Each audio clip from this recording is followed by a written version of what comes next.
Ang problema, may mga irregularidad sa labas ng makina. Halimbawa, vote buying. Hindi kayang malaman ni machine kung yung boto ng bumoboto, ng botante, ay produkto ng pamimili ng boto. Hindi po niya kaya. Pangalawa, yung tinakot o yung tinerrorize. Hindi niya alam kung yung botong yon ay tinakot o tinerrorize. Maaaring dito sa ating sa Metro Manila, maaaring hindi ganyan.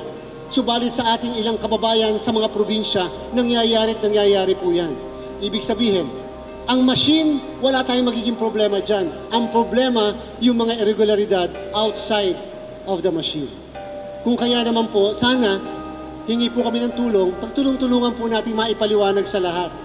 Yung mga bagay-bagay patungkol, lalong-lalo na sa gagawin natin na teknolohiya. Kaya po namin maipangako sa inyo. Yung makina, yung mismong boto, alam natin kung sino ang mayor ng Manila kinabukasan. Alam na kaagad natin. In fact, kahit sa gabi, bago mag alas 12, alam na natin, hindi pa lang opisyal. Masasabi na namin sa inyo, bakit? Nag-test kami noong nakaraang linggo. Nag-send yung machine. Inabot lang ng less than 1 minute.